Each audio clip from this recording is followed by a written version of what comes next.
I'm trying. I'm waiting for the little green light to come on. Okay, we got a little green light. Hidden Numismatist says, looks like the professor is running late. No, I was actually just finishing some toast, and I had to take the cat out with some pepperoni. It's the only way to get him out. Okay, let's go home. Hey, how is everybody? I think I'm on. I got to press this one button, and there, it's pressed. See, I kill the live stream that I see on YouTube, so I can watch the chat, because if I don't kill that, then it just, frigs the poodle there. Okay, for those of you just joining us, we got a coin class every single week. I just rant about coins. Today I'm going to rant about slabs and having your coin graded. That's the whole idea here.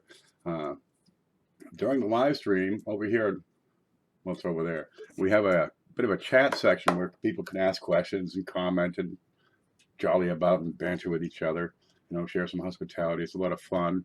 Right now we got several people. Let's see if I can start naming them up. Beth Coddington is always a supporter of the channel. Sebastian Garcia, Laura Day, who's making some lasagna. She promised to save me some. Hope it comes in the mail real quick. So ship it overnight. It'll probably put some ice in there. Hidden Numismatist, Young Mugs Coffee Roasters, and I'm looking forward to the day I can wear a Young Mugs Coffee Roasters t-shirt. Jeff Butow, Jeff B, I just can't say it. Let's see, Lincoln Central, Cleveland Coin Collector, Bill Bizio, Rockstar, I'm not a singer, Lemonhead Penny. Here we go. Now, Lincoln Central is in the chat here today, and he's got some coins here to put into the prize. Now, it is a coin class, and there will be a test. Pass the test, and we have some things to give out. Okay, I got it all buried here, of course. Today we have the Almanac of United States Coins. This is put up by the Red Book. It's a thin book, but there's lots of information in there. Look at the pretty pictures. You want information about your coins? It's a good little source. The idea is, read it, do your thing with it, and when you're done, give it to somebody else. Hey, have your own little coin class and talk about whatever you learned from this. Okay, we have also, let me find the camera. Is this on? Oh, it's working. Okay. Give me something to put it on. So we've got this from James. We've got a 1909 VDB. We're sending away with this. He's got a video channel, so you probably want to get over there and check that out. We got a 1932 Lincoln, which looks like this. And we got, it's upside down, 1927 S. And it looks like that. And what's this one? The 1939D. Real nice shiner. Lots of color on that one. So we're adding that into the prize. So you get the book. You get these coins over here. And it's not here. Of course, you got to have the tools. So we got a 10x loop. Now it says 30, but they're 10s. And we get that in there, and a scale, because you want to be able to, play. And these are awfully nice little things. You press the button, it comes on, it tells you what it weighs, and we go from there. It runs on batteries, and you got to get those yourself, because the post department office, post office, they hate shipping batteries because I guess they explode in their trucks or some darn thing. Oh, Cheryl's joined us. Good to see you, dear. Rob Stewart, they're still coming in. 15 watching so far. So, yeah, these are pretty nice little things. Just read the book and share it, pass it on with somebody else. We'll go from there. Let me get this out of the way somewhere, because I have so much stuff on this desk, and it's really hard to function. I'll get this and set her up here, and hopefully it won't fall. Good. Okay, the question is, should I have this coin slab? You get this all the time in these Facebook coin groups, and people send me email with a picture of the coin, Oh, let's see if I can get that little scope to work. I touched the wire, and I think it's really screwed up here. Oh, good. Okay, let me get that one off. And they sent a picture of a regular old coin. Should I get this slabbed? Okay, well, granted, it's in decent shape. No question about it. You get a bit of luster in there. There's no damage to it. It's not screwed up. Doesn't have a hole in it. But is it worth having it slabbed? Well, let's talk about what these companies do and what they're for, shall we? If you have to ask, yeah, Lincoln says that really is the key answer. If you have to ask if you should have it slabbed, the answer is no, because you have not done the homework. that's going to, improve your numismatic results. Is that a double die? I have to look at that close. But anyways, for a lot of things that we pull, we've got a lot of coin roll hunters here. $200 is a good cutoff. I'm thinking it's more like 300 or 400. But let's talk about why. A lot of things you're going to get out of your coin roll hunting endeavors. You go through these rolls at the banks, jugs of change, your pocket change, whatever. You find a lot of circulated coinage. And you can find some valuable things in there, no question about it. I got a 1972 double die the other week. A month ago, 2 months ago. And it was a number 3, and it was in XF. A nice little coin, but the market value is $5. The whole point of slabbing these coins to begin with, and we'll go back over here at home, was to put in place a system of third-party grading, impartial, so that the coins can then be sold with confidence without a photo, sight unseen trading. This is 1986, 1987. PCGS started in 1986. NGC came along in 87. And the whole idea was to, put some confidence behind these coins that you can buy and sell without seeing the darn thing. Because in 86, 87, there was no internet. If you want to talk to somebody, you called them on the phone. Usually you just talk to the people who were there. That worked just as good. Those are the old days. But you've got the grade, you've got the company, and the whole coin, along with the grade, is encapsulated and sealed inside this container. Now, the designs have changed over the years. This one is an old green rattler. And there's an old design where it's a dot matrix printing on these. NGC has been quite consistent. PCGS now has blue. And they're pretty and all. But the whole idea is you got the coin and the grade slabbed together in one case. You can trade it without being seen. So, you got a dealer on the East Coast and call a dealer on the West Coast. So you got an MS-64 Morgan 1883. Oh yeah, I got that. It's certified by PCGS. They come with a guarantee on that. So now the one dealer on the East Coast can ship his coin to the guy on the West Coast, and the guy on the West Coast can ship a check back. And nobody, gets to see the coin. Back then, the digital technology just wasn't there.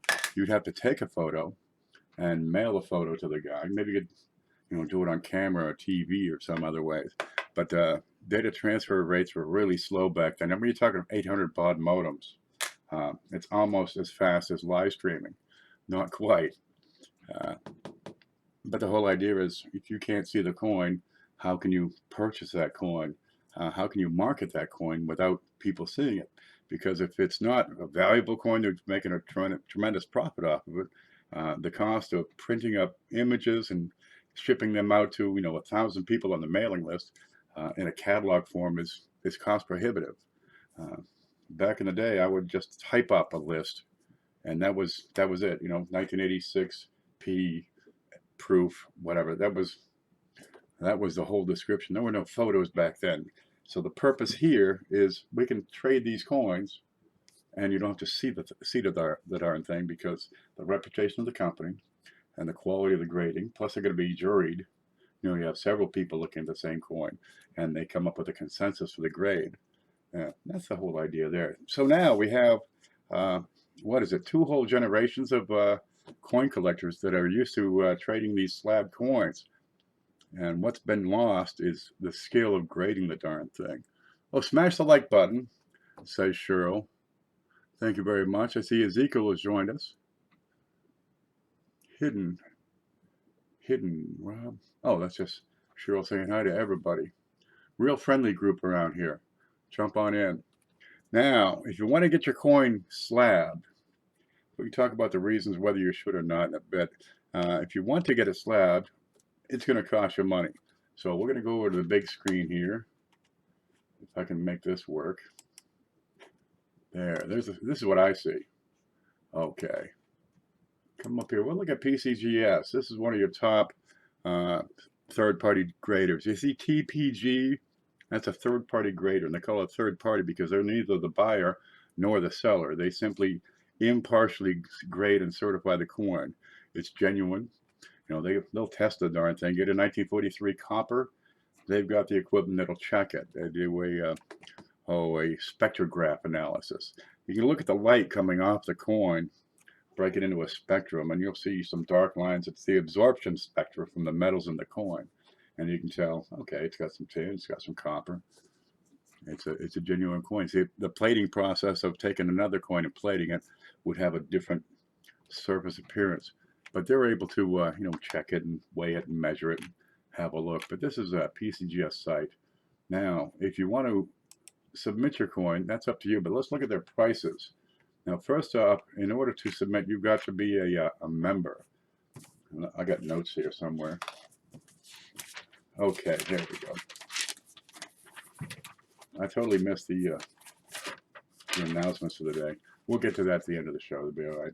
Now, if you want to be a member of PCGS, it starts at $69. It's 70 bucks. Now, if you're not a member, you can go to a member, and they'll charge you accordingly for their fee. And there's different levels of membership, gold and platinum, and black, like what's that credit card? Okay, so right off, if you want to get the coin in, it's 70 bucks for membership. Higher tiers will get you, so many certifications, so many coins you can submit, and that's kind of handy. But what you want to send them also depends on the fees, because each coin you're going to send is going to have a fee. You want to walk through. I want this. Turn it around in 2 days. Walk it from desk to desk. That's 125 bucks. You want it quick, 5 days. It's 60 bucks for the service here. The regular fee is 32 bucks. Economy, okay, this is going to be for, say, this here quarter. If I can show you this quarter. I pulled one out so we can play with it. Oh, let me see if we can pull that up. Scope, there you go. Let's say I got this 1928S Walking Liberty quarter. Okay, this will be our practice piece, and I'm going to have that slabbed. Go back to the screen. Over here, I've got a modern coin. No, it's not a modern coin, but it's a decent coin. So that's going to cost me $20 to get that slabbed. And I'm going to see if you can see what I'm saying. Let me move this. Quit it. Yeah, there it is. Because my head is in the way, and I can't tell if you can see past my head. So there it is. $20 for this coin. Yeah, get that out of the way. A more modern coin, let's say, 1972 MS65, real shiner. You want to get that slab. It's going to cost you how much? $16. Good Lord. Well, if you got a $30 coin and you're spending $16 to slab it, it doesn't leave a whole lot of space in there. But check this out. You're going to pay for shipping as well. All right. Let's say you got one coin, 1 to 4. They want $23.05 because they're going to ship it back to you insured. You're the one that's covering their ass by paying for the insurance rates. So if you add this all up, you got membership of 70 bucks. You get the certification fee here of $20. This is for that quarter. Now you're at what is it, 90 bucks plus another 20 for shipping, and then some. And plus you got to ship it to them. This is not a winning proposition. Now, there's different ways you can submit your coin. You can go to a dealer who's a PCGS rep. You can submit through there, but you're still going to pay some amount to the fellow who's doing it for you. You're still going to pay the the 20 bucks per coin, and you're still going to pay some amount of shipping. Good Lord, how much does it cost? This one right here, if I can show this. Go home. There we go. This coin, everybody's saying to the guy, oh, you got to have that slab. You got to have that slabbed. So he went and had it slabbed. He paid 80 bucks was his total cost to have that slabbed, right? The dealer fee, shipping it out, having it slabbed, getting it back, 80 bucks. And of all those people who said you got to have it graded, none of them bid on the darn things. That's why it's here. And it's a nice coin, and I'm totally at odds with the way they graded it. It's horseshit, but that's no matter. Let's look at the next one. NGC is another top company. Okay, now NGC, where is a membership fee? Membership fee is $39, so that's a whole lot more reasonable. But their grading services also more reasonable. It's within a couple of bucks of what PCGS is going to charge, right? It says 1928 apps over here. This is going to be a, well, let's see, an economy grading. Where is this? Where is this?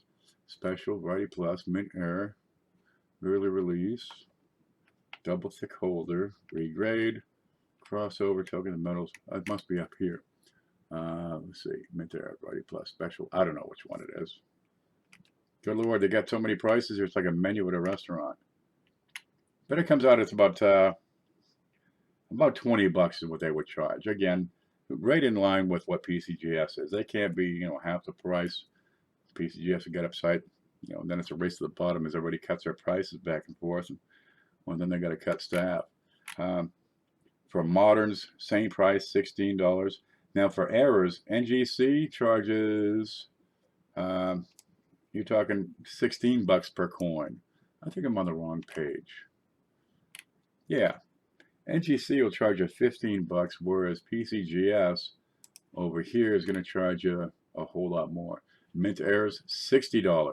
So that 1972 double die, the $5 value coin, it would cost 60 bucks to get that slab. Doesn't make any sense. But you have to add up, how much is it going to cost to get it slabbed? How much is it going to cost to ship it to them, ship it back?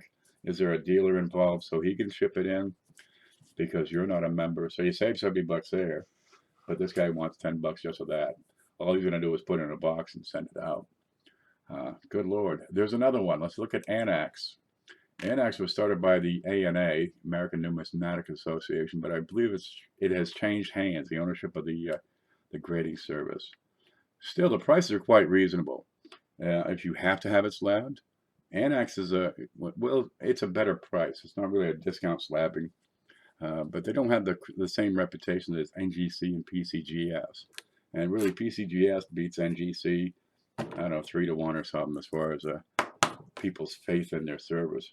But Annex, for the same coin, the 28S quarter is going to cost you $15. A modern coin, $12. Just a little better than 16 on PCGS and NGC.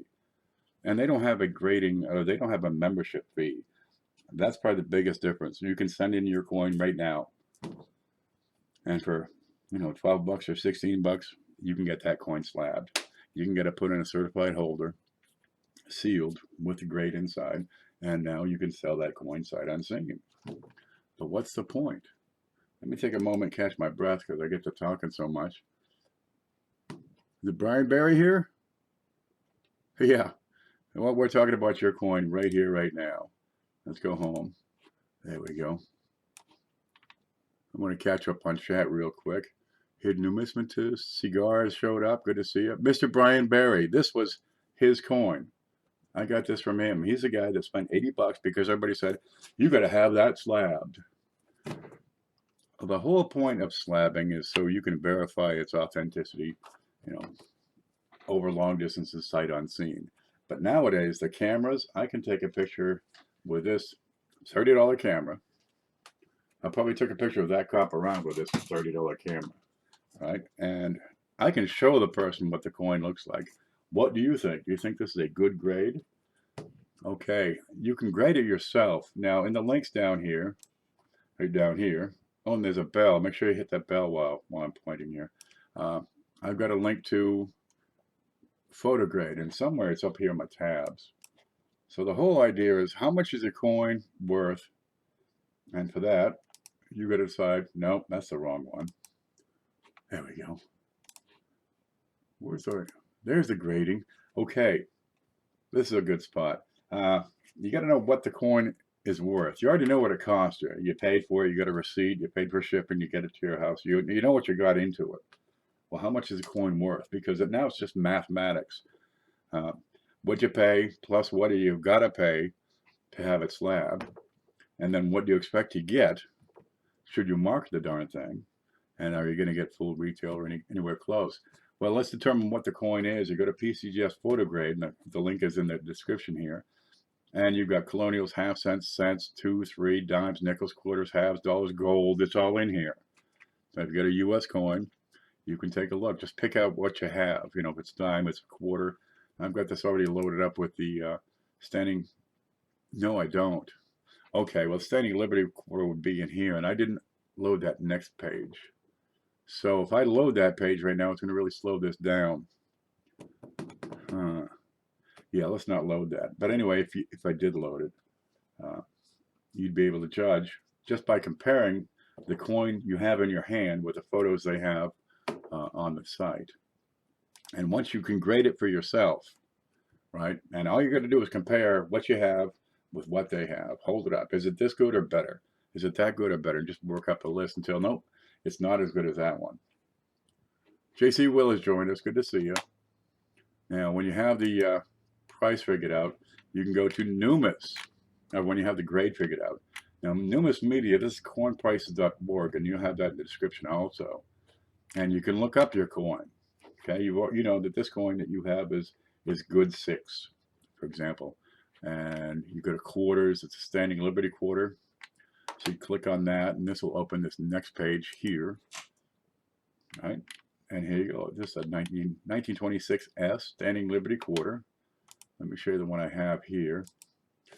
All right. And if I had the proper page lined up on the photo grade, you'd be able to tell that this is consistent with good 6.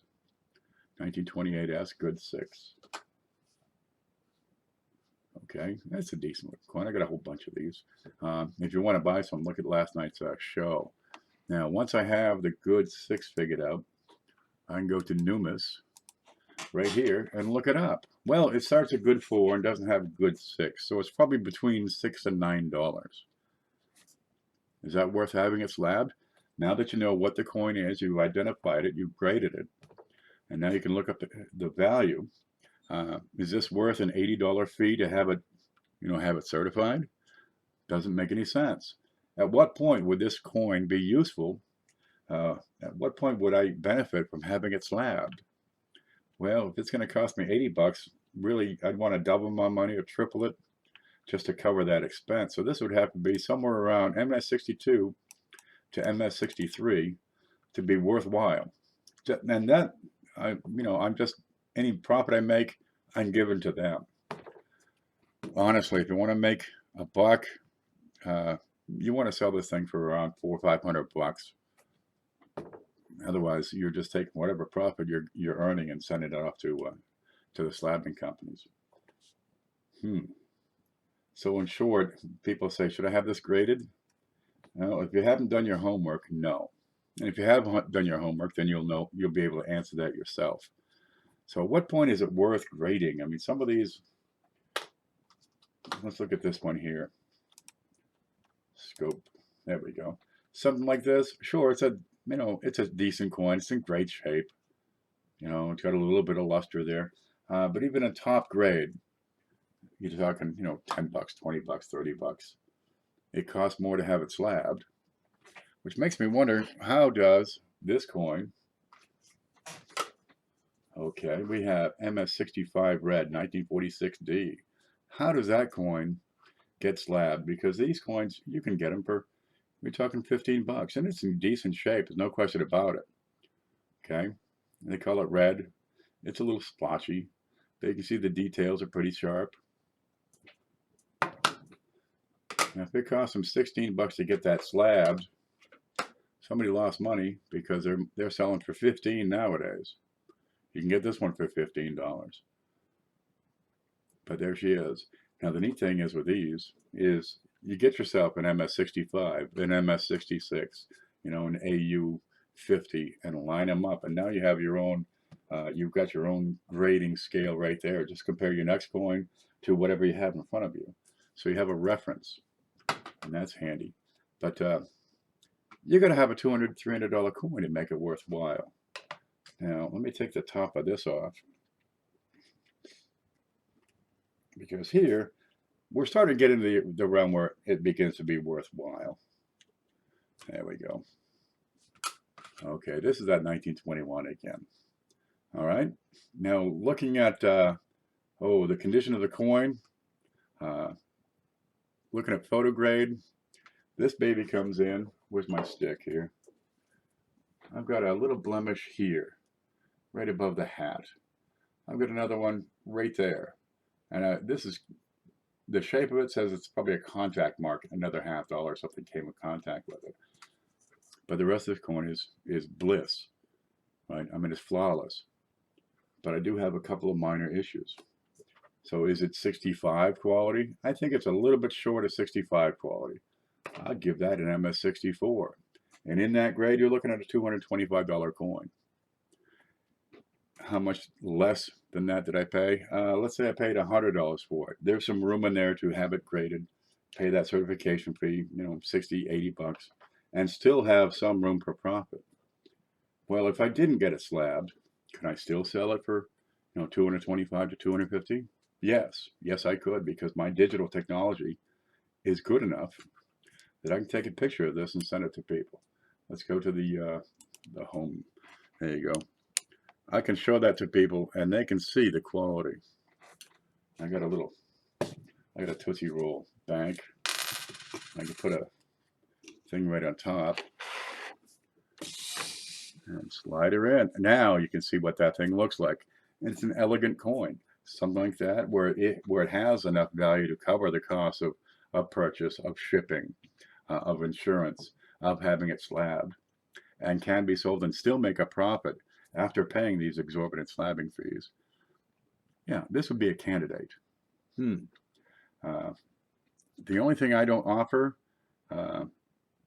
selling it myself is the guarantee of it being authentic. I can say it's authentic, and by God, I'll take their money. I'll take their coin back and give them their money back if they don't agree with it. But PCGS, NGC, ANX, they do offer that genuine guarantee. That's about the only thing I can't offer. But I can always give them a refund. So that works. This is borderline slabbable. Really, you need some decent rare coins with fantastic value in there. NGC, it wasn't really made for 1946 Ds. Okay, really wasn't set up to handle these smaller coins. It wasn't really made for satin MS69s. It wasn't really made for wheats. It was made for the patterns, 1863 proof patterns for 3-cent pieces, or the truly rare and remarkable coins that are out there. But it's grown to such an extent that you got to get that slabbed. Is the battle cry. Everybody who doesn't know what it's what it is, and if you don't know what it is, you got no business spending the money to have it slabbed. You're just gonna get ripped off or spend money you don't need to. And that's pretty much the way that goes. Is there a purpose to it now? Maybe. You get that genuine guarantee. Okay, here's one. The 1914G, the berry specimen. It's guaranteed genuine. It's in the slab. Now they have, their guarantee is actually written on there. But the details grade does not determine value. Oh wait, guaranteed authentic only. See the little XF details? Because it's got the details in there, the only benefit of that slab is that they say it is a genuine 1914D, and it's at least protected. Because it got the details, all the value of that guarantee is lost. So if you're going to have a coin and send it in to be graded, you want to make sure it's not scratched, damaged, bent, screwed up, doesn't have a hole drilled in it, wasn't sitting, in the dirt in front of a church for 200 years, because you're going to lose money on that one. I'm going to take a break and go back to chat here for a minute. How we got? We got a whole bunch of people talking. I want that Pilgrim coin. Did I show you the Pilgrim? It's a peach. I gotta show Beth this Pilgrim. Let me see if we can see. Here we go. There it is. Now, there are 2 years I made this guy. 1920, of course, was the 300-year anniversary of the Pilgrims coming over, and oh man, they starved. They starved and starved for the whole winter. The flu came and cleaned them out. Half the people died that first year. It was a disaster. Good Lord. The Mayflower was just a rotten ship. They had people working for them. You get this whole group of folks coming over because they don't want the religious oppression from England, so they moved to Holland. Got more of the same, just a different religion. Let's see if I can open that up, show you the back. So they pooled their money and they rented this ship, which was cramped. They sailed it across one ocean, but they bailed out too because this thing leaked so badly. They got these people who were supporting them, the investors they called them. And the deal was, after 3 years in the new world, the investors get everything. You know, you build your land, you clear your fields, you put up a building, a church, and in 3 years, these guys who paid for the whole expedition, they get ownership and title and right to it. So you get nothing except for transportation. It costs 3 years of hard effort to pay for transportation across the ocean in this rotten, smelly, leaky boat. And I mean, half the people that came over that first year died in the first winter. Anyway, there's a big revolt in 1623, when a couple more ships came over, including some investors. They about beat the crap out of them. But no, you're not going to take every single thing we put together in 3 years, because the survivors were quite productive. Oh, it's a peach bath. I'll get to you with it. Do I have a payment plan? No. But you do have 30 days to pay, so I'll just set that aside for you. It's a real peach. I give this MS64. It is full white, blast white, as you can see from the pictures. Now, see this diagonal going through here? Let's look right parallel to the stick here. This is really neat. We're going to put this under the scope, because this one is different. It's not like the other ones. Scope it, and you can see the quality of. This is the same coin that was in the another video about AU and BU, and this is the BU. See all the detail. We can focus this well enough. Okay, right now, first off, we get this line at the top, and it goes from one mass to the other, and you'll be able to follow that along if I can point to it. That line right here, that's a die crack. Well, okay, that's nothing great. It's nothing crazy. That neither adds nor detracts from the coin. However, we have that diagonal area. It starts up here and goes pretty much across the whole darn coin. It's not a scratch. It's not a scrape. It's not damage. This is a strike through. To the best of my ability, that's what I call this. The metal flow lines go into these devices and right back out. It's not damage. Well, now we got something really neat. And it continues it across, but it's got to be some thin sort of material. Now I got to look at it more, because there may be some sort of lamination or issue with the planchet. There it is. And now you got something truly unique. But just for the coin, it's in beautiful shape. I mean, you can see the fields and devices. It's just about flawless, except for that one, those two spots by the hat. It may well go MS65, in which case this is, a $400 coin. If it did get MS65, people would bid handsomely for it.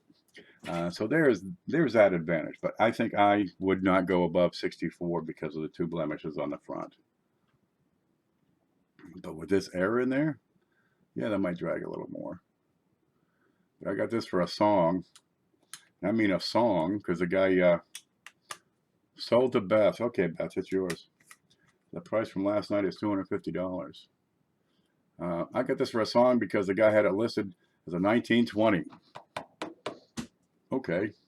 Nobody saw it. Nobody bid on it because it was listed as 1920. When it's a 1921, there were 10,000 produced. In 1920, there was 150,000 produced. In 1921, there were about 7,500 surviving specimens, and this is a superior one. Here you see the blemish. Oh, I can touch it now because it's not inside the case. You got a bit of a blemish. It's a contact mark. Looks to be from a coin. And another one right up here. Is that the spot? That's the spot. Right there. And you see the tip of my toothpick to give you an idea of the size and dimension. And that's just barely into the surface. Look at the rest of that. Would you go 65 on that? You might. There's another one right there. Just a tiny contact mark. I should get a discount. I'll give you a great coin. How about that? It's a peach. Okay, we'll set that aside because we're talking about slabbing the coins. Now, you have to have faith in these slabbing companies. All right, because this guy says, you know, that's XF45. All right, and if you want to have faith in them, you can buy that sight unseen with somebody else. You know, that says it's MS60, XF45. See, I'm telling Beth that this is MS64. So she has to take my word. She has to see my faith that it is what I'm saying it is. Over here, you got a third-party graders that are saying that, and they're generally accepted in the industry. Okay, here's an MS69, for example. How much faith are we going to have in these guys? Well, let's have a look, really. Okay, we got XF details on this guy, scope, and you're going to find right above the date, there's the date, a bit of a scratch. It's shaped like a 7. All right, you got to kind of hunt for it. This is a difficult one to see. The grade, I disagree with XF45. I think it's closer to AU58 or AU50 to 53. Any surface wear is seriously just the surface. Okay, but we got details over here. So 2 out of 3 people looked at this and said, that's a big enough issue. We have to call it details. Okay. Then we got this one right here. MS69 red. No details.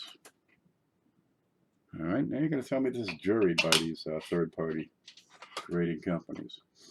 So if it's juried, how did 2 out of 3 people miss this massive wound over here on the side of the building? And I'm going to get this scanned in. And this is a perfect curve, matches up with a coin while making contact with it.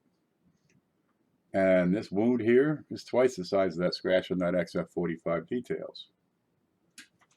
Where's my, let me scroll that out just a bit. I mean, you got a coin here that's just about perfect. I mean, look at this. These satins are burnished.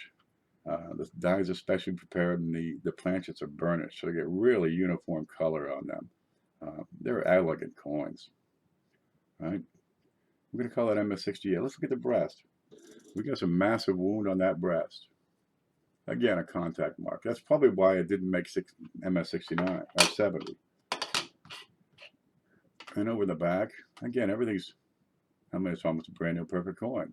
A little bit of the rim, excuse me. There we go. And the rest of the coin, the color's uniform. It's well centered, well struck. And here's that. You got a couple of big, giant wounds on there. Now compare the size of that and the depth of that. Let me go up just a bit more. With this, with the coin over here, they got the details grade. You see that thing? Look at the size of that. Now compare that in size to this 7-like mark.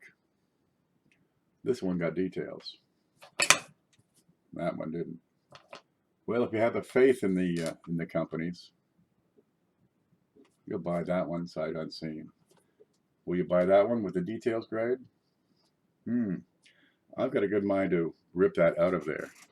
You can actually resubmit these coins. NGC's got a grade. I love this. We're going to go to screen, okay? Screen and pull up NGC. Let's look at their guarantee. Okay. They're going to guarantee their stuff, right? And let's say they were wrong because, well, let's face it, everybody's a human, and humans are going to make mistakes on occasion. If NGC is wrong, right, I can send this coin, this 1914D, back to them, and if it is found that it was undergraded, they've got 3 different options. First one is they'll return the coin to the submitter encapsulated with a label indicating the newly established correct lower grade. Okay, so if they overgraded it, they'll reslab it and they'll give you the difference. Right? If they graded it at XF and it's actually VF, they'll give you that difference. But they're going to determine the market value. Okay. Alternately, they'll buy the coin from you. Again, at market value of what they said it was. Alternately, they'll substitute something else. So if you don't agree and you send it back and they agree that they're incorrect, you may never see your coin again. Here's a different one. Is that a guarantee? Is that something you would be interested in? You give a lot of freedom on that. Now, there's other coin. Where's this one? Oh, here they are. There are other encapsulating, grading, and certifying companies. I mean, really, it's just the holder is what separates it. Home. There you go. It's a holder. Now, inside the holder will be the grade, the certification number.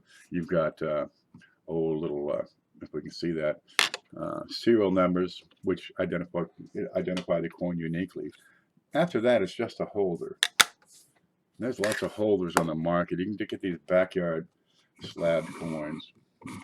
This one is why is that out of focus all of a sudden? Work with me here. If I shake it, wow, it just works every time. Shake it like a baby. Comes right up. Okay, this one is this is Superheroes Graded Collection. Huh? This one might be hard to have faith in it. And every single thing from this company was graded AU58. All right. And next thing about that, they're not really hermetically sealed. The NGC and PCGS actually seal those with a sonic sealer. So you can take the cap off of these. All right. Now, if you have access to the coin, if you can take it out of the holder, could be anything in that holder. So if it's not NGC, PCGS, Annex, you got to do your homework. And there are plenty of grading companies out there. I can take that right out, put a different coin in. All right, there it is. Here's a, what's this one? Perfect. There you go. Now it's an AU 58 Indian penny. There, just like that.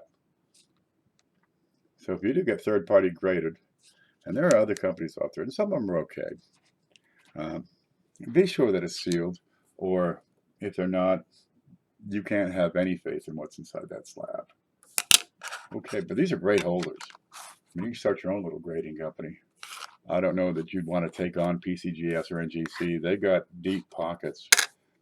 Really, if I had a decent coin, I just want to protect it well with a decent container, and that's what these are. So we'll go from there. But should you slab it? You got to do the homework. If you're not doing the homework, what it is, identify it, what it's worth, what the grade is, then you have really no business getting your coin slabbed. And don't rub your coins, by God. Yeah. There's a lot to it. And if you're going to market, well, part of the point to getting them certified is so that you can market the coin. But you don't get much of a premium. There should be a few percent because they do have that illustrious guarantee involved. Let me slide that right over. I'm going to get into chat here for a moment. 420 has joined us. I have an off-center penny authenticated by the American Historical Society. Should I keep it in their capsule, or is it worth getting graded? Well, have you done the homework? That's what it comes down to. If you're not doing the homework to find out what it is, identify it, grade it, specify it, and then compare the values, and then see what you can get marketing that coin, you're just throwing your money away. That's my opinion. And you're going to find it to be accurate when you go to sell the darn thing. Do I convince them? I missed a question here by Reptile Collector. So recently my great-grandmother died. I'm sorry to hear it. We found tons of old coins and bills. I wanted to keep them in the family because there are tons of old bills from Texas in there. But they want to sell them. How? There are places online. There are groups. Let's see. The Coin Op Facebook group, for example. People show off their coins and say, what is this? The two biggest questions we get, what is this? What's it worth? And if you can't answer those on your own, you're just not doing the homework. What's going to happen is you'll get some lowball offers and just jump on it. My question was, how do I convince them not to sell and let me keep them? Well, everybody's got a right to these. Everybody's got a claim. Simply pay their claim. And get the whole darn thing appraised. There are people out there who appraise coins. You know, it's worth this much. This is the market value. It's a pretty straightforward task. Denley's of Boston specializes in banknotes, make very, very fair offers. Yeah, follow hidden numismatists. But you go to these coin groups. Coin Op on Facebook is a solid group. You'll get some straight answers. You know, what's it worth? What is it? Now, if you want to convince all your relatives to let you keep them, you need to reimburse them for their share. That's about how that works out. Find out what it's worth. There's 10 people involved. You want to keep them? You owe 9 people 10%. That's about how that would work. But a lot of times when you inherit valuable items, the government wants, you know, their half. Even though they tax the person their whole life, tax them until they died, and then they want to tax them again one last time. Yeah, you buy your relatives out. You gain a share. Once you get, you know, if you get 6 out of 10 shares, you then have control. So you don't have to buy them all out so much. But the other 3 people, 3 or 4 people who, you know, lose their say because you bought all other shares, they're going to be disgruntled and probably burn your house down. Yeah, offer to buy them, and then of course everybody splits the money, and you also get a share of that money. But if coins have a sentimental value, you inherit them from your grandmother, perhaps you'll keep some around. But do the homework is what it comes down to. What is it? What's it worth? And the third question they want to know, where's the machine that I can drop my coins into so I can get my $50? And that's the real trick. As for research, I have 2 1941D wheats, but the mint marks are in different places. Is that rare? 420, before 1990, the mint marks were applied by hand. And then the guy would actually take a punch, right, set it on the coin, and hammer it to strike that mint mark into the coin. They would punch it in. This device would be called a punch. And it was a mint mark punch. Because he did it by hand, well, every time you got another die, you punch it again. So it'll be a little off to the right, a little tilted, kind of forward, back. They move around. The location of the mint mark is not a big deal. However, you do have some where the mint mark is way over here. Okay, now you're getting some neat stuff. But if it's just shifted around that area below the date, that's normal and common. Brad Bizio says, ask your bank if there are any branches have coin counters. Okay, you're answering a different question. Okay, now is there anything else I can offer you as far as, you know, should I get it graded? Because it comes down to how much is it worth, what do you have into it, what do you expect to make when you sell it, and do you still make a profit in there? Good Lord, it's 3:57. I can rant, can't I? All right, let's look at this real quick. Where'd my card go? Because we've been using this as the demonstration piece half the day. Scope. There's a 1928S. Real neat coin. Okay, and you grade it using the PCGS. It comes out a good 6. Not an awful coin, not a particularly valuable one. Book value between $6 and $9. And you can check out different. Oh, wait, I got this. Different sources of information will give you different prices. The Red Book, this is 2015, so it's pretty up to date. $quarter. Let me adjust those. I'm going to get the grandfather glasses next. I don't like those bifocals though. What do we got here? 1928S. 1928S. Oh, is that a large mint mark or a small mint mark? I have to find that out. But you're looking at, in good for, they say $7.50. Well, that's not a bad price. I'm saying these are $6. Snatch them up. I got a bunch. Watch last night's show. This guy, there's no value in having that slabbed. However, now we get into some neat stuff. If you have these slabbed coins, you can get into the registry. Let's go exploring this one, shall we? Give me just a moment. Screen. Okay, NGC has this registry. Is this the right page? I got a right page here somewhere. Okay, the NGC registry, right? You got these, oh, where is it? There we go. You got these little numbers on here, right? You see the little 4476834-001. Okay, your coin has a certification. So you can look it up on NGC. Let's go back to the screen. And each coin, depending on date and grade, will have a score assigned to it. So you can look up, say, cents, for example. Now, I'm not going to click it because it'll slow it down. So I actually loaded up before the show. And you can look up, say, Lincoln cents. Okay, so you have these collections where people have entered all their coins that they have that are slabbed by NGC.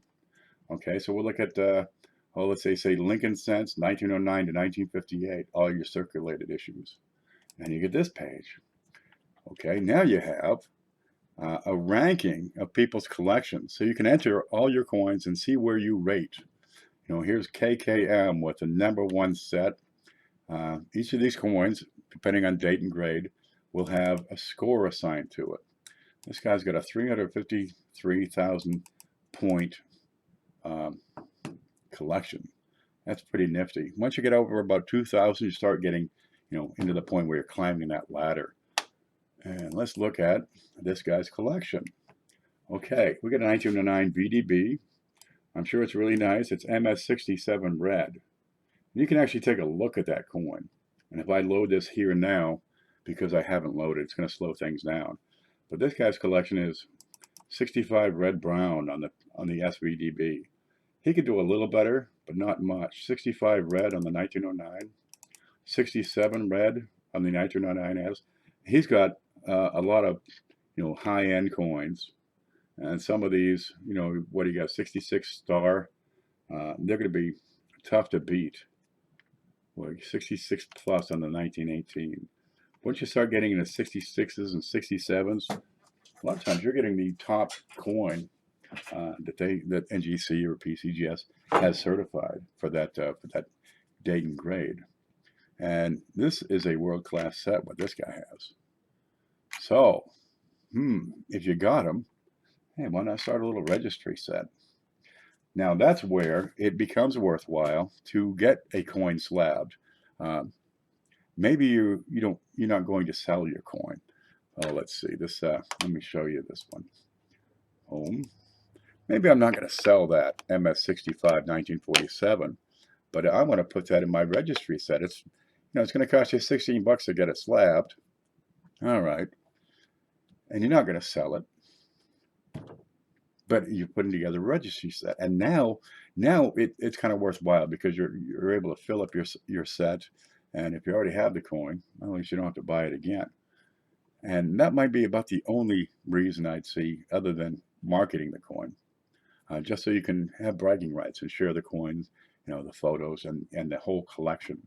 Because if you do have a full collection of these, now you got something.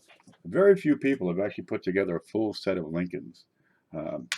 I've done it. I didn't have the errors. Didn't have the 55 double die. Didn't have the 22 plain, but it had all the every other coin. Well, I sold off the 1909 SVDB because I had to pay my light bill. Yeah, sold my saxophone one time to pay the light bill. It's okay. I never learned how to play the darn thing anyway. I just kept the neighbors up. But sometimes people want to do it just for the sake of the hobby. And, well, that's an acceptable reason, I'd say. There it is. So we're going to run back to the chat real quick. How do I get there from here? Click on that. There it is. If I can make this work. Everything gets moved around on the screen while I'm babbling. Tell me about a 1974 to 1975 aluminum Lincoln set. The Mint, U.S. Mint did some practice runs in 1974 using aluminum for the planchet. Now, they were test patterns, and they were not issued to the general public. They were not released. And as such, they are the property of the U.S. Mint. They're not authorized to be anywhere but inside the U.S. Mint, except for, you know, like the Smithsonian has one. And there's about 2 more that have authorized who have been released. So these are illegal coins to have. If you have one, well, first off, don't tell anybody. And talk to people secretly, because you got some good money on your hands. You're talking, you know, big money. More money I've ever heard of. And this is what I got. I got what's in this can. So what are you talking about, 18 bucks? Yeah. So those aluminum cents are pretty handy. If you do have one and the Secret Service gets a hold of it, these are the guys that are in charge of go get that penny. And they will kick your doors in and point guns at your children and your pets to get that aluminum cent. Well, if you like attention, that's one way to go. But there are people who would buy it. Just don't let anybody know where exactly that coin is. I'll put these back up. I'm much better, just memory. My memory's gone. Hi, how are you? We're having a coin class today. Let's do some announcements. Oh, we did this. I'm sorry, I forgot. Alrighty, let's find out what else is going on. All percent. Look what our government does. No, they need to do this sort of thing. It makes sense from the standpoint of the government. You've got coins out there that were released by the mint. They're allowed. You have coins that are not released by the mint. They are a threat to the intrinsic value of our currency. You can't have that stuff floating around. Yeah, it's a policy issue. It's an administrative hassle. Maybe nobody really cares about this 1974 aluminum cent, but you can't have it out there. That's the way it works, because if you don't have faith in your currency, your whole economy collapses and there goes your way of life. If you don't have, 10 acres of arable land and a couple of cows for milk, you're going hungry. So you got to protect it. You got to protect the currency. That's why they go after the counterfeiters. You put some guy out there making bunches of nickels, they're going to get upset. They have to protect the integrity of the currency. That's what their job is. Okay, let's get back to that coin over here. We're skipping around. 1928 S. Okay. I think that's a small date looking thing, but we've got this M over here. Now I told you it's a coin class, so we're going to have a test. Yeah, I did my homework, so I know what the M stands for. But do you know what the M stands for? Today's test question is, what does the M, right there it is, what does that M stand for? Okay, why is there an M on that quarter? Wow, hidden numismatist just picked it up. M is for McNeil. You get these little letters. I could do an article on these. You get these little letters, right? Here's an S, there's D's, there's O's, there's W's.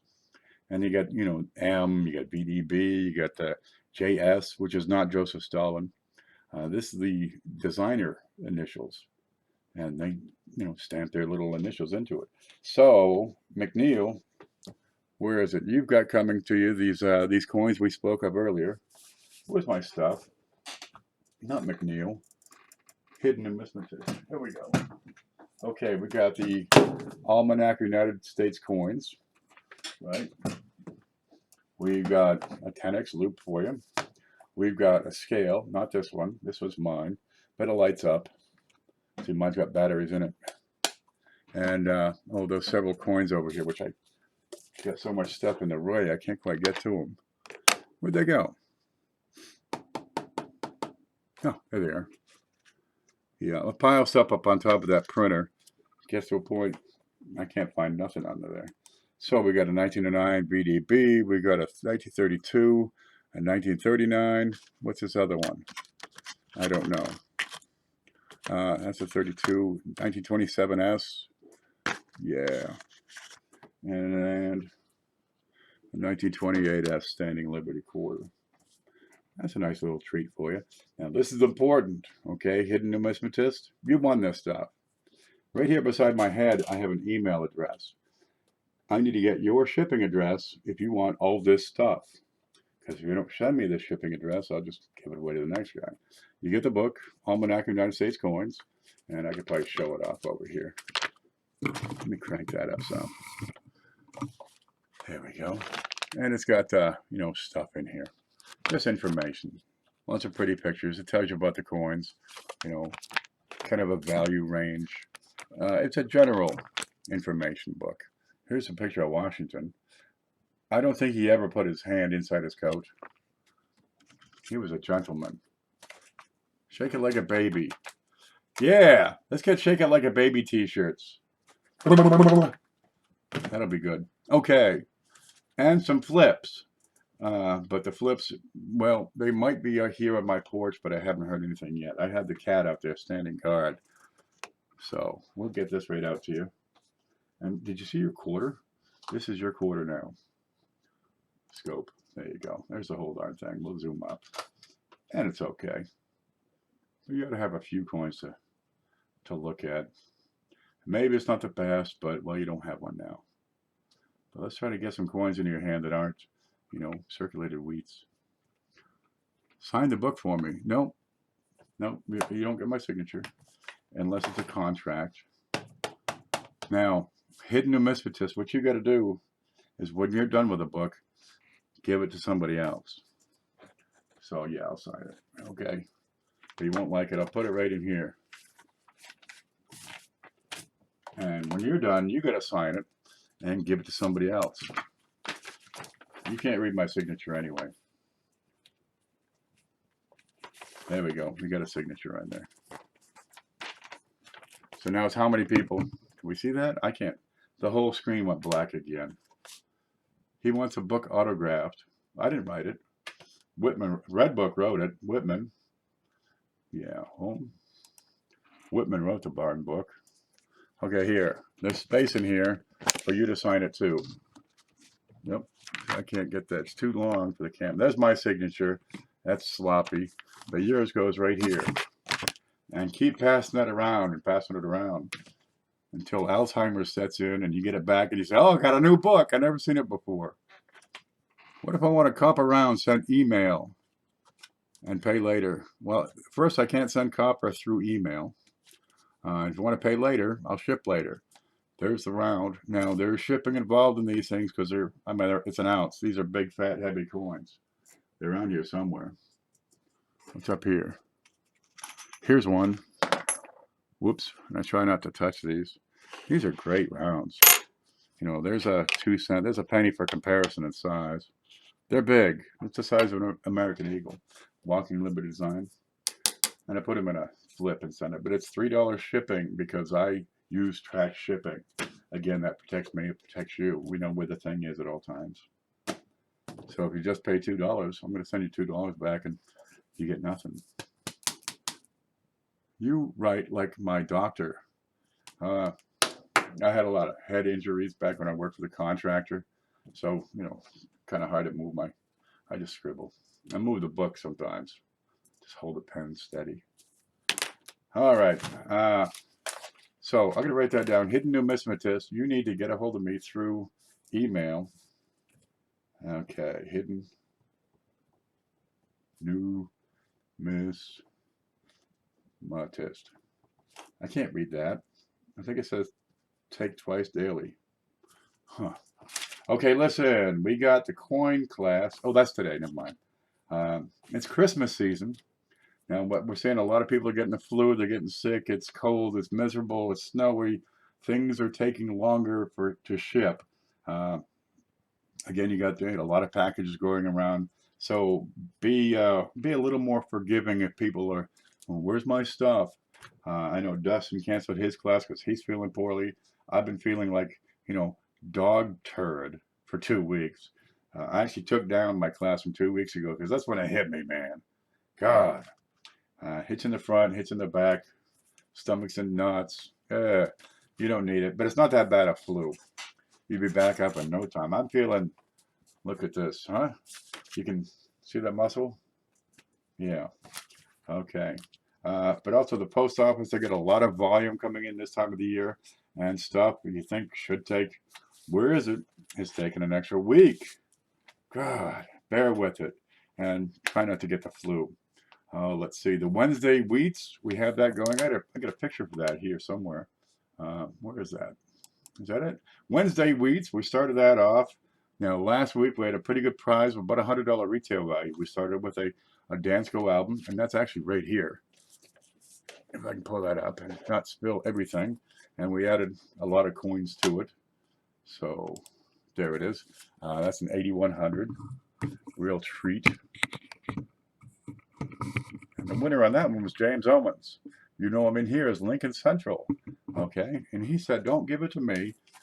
Put it back in. So we're going to start next week's Wednesday wheats with, well, the Dansko plus all this other stuff. He won it, and that's what he's doing with it. So get over there and subscribe to his channel so you can see this stuff. And it's already got a lot of memorials in there. You get the first coin, you get the last coin. So you get a 1909 VDB, you get a 2007 S. There's some other nice ones in there. Oh, a 10 XF, a 25S, some steels, some real slick BUs. It'll be a great treat. But now it's, you know, it's going to turn into a prize. It's the same format. It's $1 per entry, winner take all. It's the same format as Sunday's big show. Is that tomorrow? God, I'm not ready. All right, we'll stay up all night and get that ready. But this is what James Owens does. He supports, if he likes your channel, he's going to support the heck out of it. Get over there and check his out. Gosh, you'll see in the links below in the description of the video, you'll see the link to the video channel. And the video channel will have his channel listed under Lincoln Central. He's a good guy, and he gave up, you know, he put in $5, he won the prize. So really, is he out $100? He's out to $5. That's a pretty nice trick, but you need a nice Dansko. Shouldn't you have that? That'll be great. Okay, next item on the list, the Midnight Madness. Now, we had it last night. Been having it for a little over a month, where we go through and actually sell these coins, like that. Where to go? Like the Pilgrim, for example. There we go. You can see that in last night's Midnight Madness. But the whole point of the midnight thing was to try it out, see that it works, get all my systems and rigging, you know, got the new camera here, get everything worked out. And we're going to take this madness, and it's just going to be Friday Night Madness. It's going to start at 9:30 p.m. Eastern Time, because there's more people on at 9:30 than there are at midnight. And it's working for me, and that's my thing, you know. The Wednesday Wheats and the big show, that's you people making it happen. The big sale on Friday, that's my gravy. So we'll go from there. Lincoln should put up on my live stream. Yeah, you want him to join your show, and Beth Coddington too, because she promotes the heck out of it. Oh, and CFA, if you can make a trade with him and you know, give him attention, he'll give you attention. And he's got a lot of active viewers. Look at 26 people watching right here. Okay, next thing was, is that it? Coin class, the season, you got the flu. Oh yeah. You coin roll hunters, it's Christmas time. Everybody is taking they're shaking out the couch, right? They're shaking down the baby. They're shaking the dressers. They're taking all that change back to the bank, rolling it up, taking it to the bank so they can get Christmas presents. And you get this every single year, December and January, because in January, of course, they do it again so they can pay the credit card bills for Christmas shopping. And you get a lot of interesting coins in your coin rolls. So get to the bank this time of year, and you know, stock up for the year. It's also a good time because the new issues have mixed in pretty well. So you're not getting entire boxes of 2017 Ds. All right, but Christmas time, that's a great time to go get coin rolls. And thanks to everybody for making the big show happen. It's not, I'm just handling, you know, the administrative end of it. You people make it happen. Ezekiel just got a box of pennies. Let me open it. You know, I got a jar. Stay here.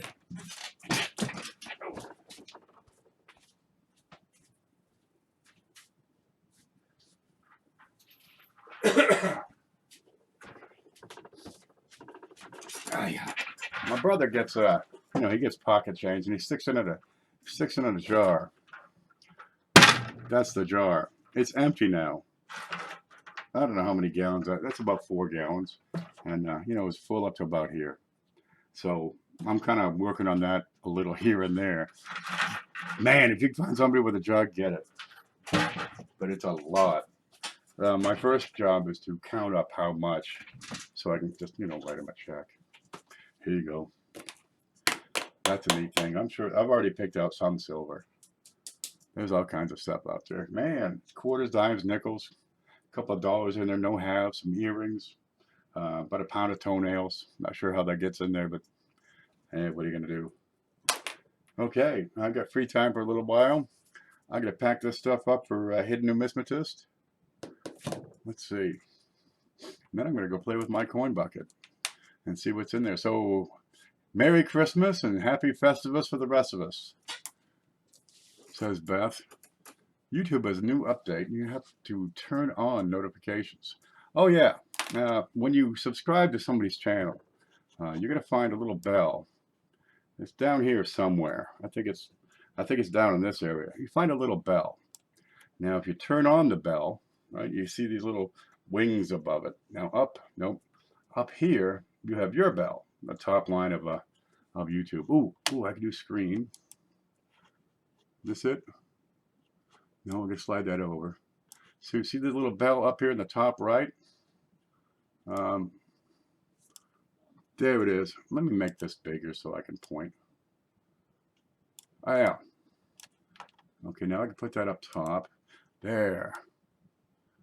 Wow, I screwed that up. There's a bell. No, it's over here. Let me move the mouse. And if you click on that bell, no, if you click on that, not this bell. No, click on your bell, and when I do something, your bell will.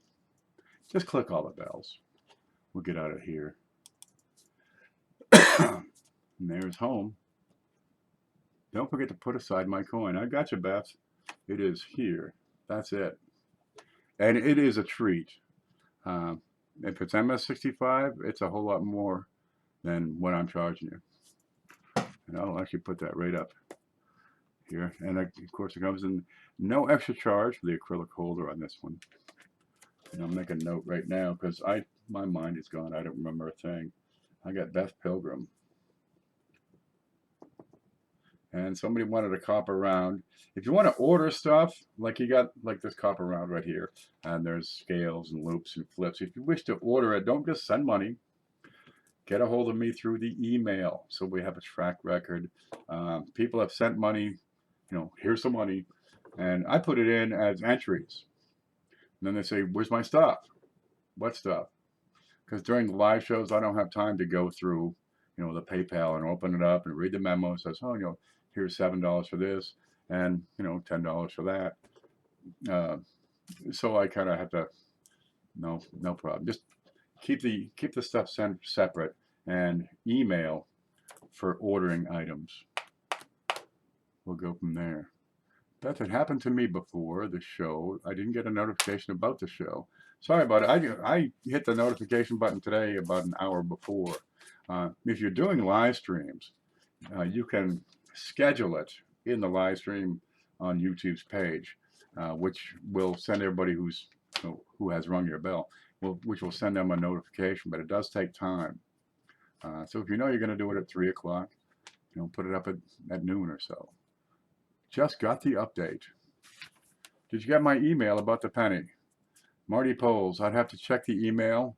I believe if I did, I sent you a response about it. Was it 1974? I don't know. Check it. We'll find out. I'll put you down in my notes here. Marty, email. Yeah, we'll go from there. It was caused by update. Well, hit your computer at least once a week. Hit your computer with a good hammer. Is what I do. It may not actually fix anything, but I feel better about the whole thing. All right. Now tomorrow we've got the big show at 3 o'clock. We're gonna, take in entries. It's $1 per entry, just like this, winner take all. And we're doing prizes in the $200 and $300 and $400 range. And I'd love to give away, even bigger stuff and better stuff. And if Beth doesn't pay, we'll give away her Pilgrim one day. Yeah, that'll work out great. Let's see. I think we'll probably get these up tomorrow. I think we're starting. Ooh, I've got actual notes on that. We're starting with $53 for tomorrow's show already. So we can get something nice in there. We'll start with a $50 coin and go from there. But it's not the kind of coins you get out of, coin wall hunting. It's not the, scrappy wheats with, big scratches on the side. They're collectible quality coins. The kind of thing you might not buy for yourself because it's just too darn expensive. If you can't make the big show, well, just send money anyway, because you can still win even if you're not present. And for that, I've got a link in the description for sending money by PayPal, and you can get your entries that way. And the average, $5, $10, $20. Some people come in with one. The average winner is one with either a $5 or $10 or $20 entry, but it's $1 per each entry. If you put in $5 and put your name in 5 times. So I'm still waiting for somebody to win with a $1 entry, and I'm still waiting for somebody to win with the second prize drawing. Where at the end of the show, I get 2 drawings. One gets all the coins, and the other one gets 5 free entries. And we'll get there. So anyway, thanks to everyone for making the show, says Lincoln Central. It's your ongoing efforts and contributions and interactions that makes everything possible. If you have any questions, I'll hang around for a few minutes. Oh, let's see. Yeah, I think we covered everything I meant to hear. Did you learn anything? Are you going to send your coins in to be slabbed? Do you know what to do to find out if it's worth it to be slabbed? We'll find out. Well, anyway, I got to pick all this stuff up. And it's always, I'm doing something just about every day. So I throw stuff all over the desk. And I spend a couple hours picking it back up, putting it away. Then I pull out more stuff. Then somebody asks a question that's, from over here, and I start hauling stuff out. So this place is just a wreck right now. No matter. I'm going to skip it and go over to this other table and go through a sack of quarters. Can you see the grading companies slabbing rounds or bars? Yeah, I don't see why not. They'll slab anything. Are they slabbing appropriately? Maybe. They started with Jeth coins. They're doing tokens. I've seen PCGS slab a nail. They had a nail. Somebody dropped it in, the mint press, and it got stamped with a, Roosevelt dime. And so they slabbed it as a dime, but it's not really a dime. You send them $50 and your grandmother's, they'll slab your grandmother. And it's getting out of hand. Yeah. Look, they're suffering because of the digital technology. Why sell it sight unseen when I can get you a photo of this sent to your email in crystal clarity, and you'll have it in 2 minutes. So they got to do something to stay alive. So they'll slab anything. They're slabbing comic books. They're slabbing currency. Yeah, why not? Slab silver. Take this here little copper round. I mean, it's a great shape. Why can't you slab that? That'll work. These guys, have you seen these up close? And I hate to touch it with my bare hand, so I'll use this slip. Oh, here's a glove. Because I don't want to get fingerprints on these. I got 3 of them back here. They got fingerprints on them. Yep. Oh, hidden numismatist. Where are you? Where's some coin? This is yours. Because everybody's got their own little proprietary stuff. CFA's got a t-shirt. CoinUp's got a t-shirt. They got a mug. Zeppo, Young Mugs Coffee Roaster. He's got t-shirts. Home. Scope. There it is. Okay, yeah. Why can't you slab this thing? It's in great shape. This is why I don't want to touch them. They got full luster. It's original copper. It's shiny like a copper pipe. Why can't you slab that? Yeah, sure. Just pay the $30. He'll slab about anything. He slabbed cars tokens. Yeah. So this is my little proprietary thing for now. Maybe I'll get something different. But check this out. See under the E? See under the E and fine? What do you got there? You got a clash. So it's just a copper round, but it's got clash marks. There's another one somewhere. Oh, no matter. There it is. Under the E, you get a clash mark. Slab that one. Does it add value? I get $2. They go for, $3, $4, $5 on eBay. I get $2 a piece for them. That's good. They do make a nice little gift. Because they're look at it. It's as big as my head. It's like an eclipse on my head. That's a neat thing. Okay, that's going to you too, Numis.